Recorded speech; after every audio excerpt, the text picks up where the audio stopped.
回看转来到咱台湾，家人的这个中山高中旧年营养午餐出现注射重的箭头，最后是家长真不满，也市府的定驻地条例来加强管理。也今年呢4月、5月，包括中山高中在内的2间学校，中道等呢又搁出现问题。当市府是发动稽查，要求厂商爱定金。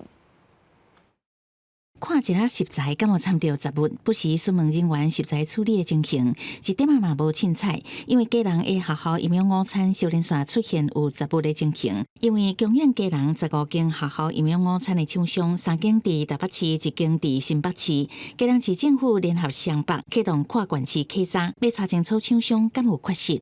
那鉴于我们现在夏天感觉重体异物的频率增加，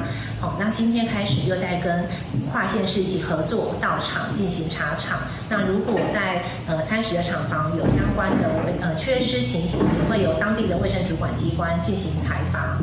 去年底，家人的中山高中营养午餐出现一支2公分长的尖柜，引起家长的议论。家人市政府因为安尼定营养午餐自治条例加强管理，议员发现，包括中山高中在内的2间学校营养午餐伫4月到5月，各销链线出现杂物，包括面内底有石头，也有猪肉顶悬有动物的毛，卵内底有虫，甚至佫出现几只家蛇，要求市政府一定要严格管控。 特别要求市府，除了要针对上游厂商进行相关的一个处置以外，尤其针对于提供团膳的厂商，它本来就有相关的一个义务要进行食材的一个清理。追你团膳，希望你团上去抓源头，自己去负责。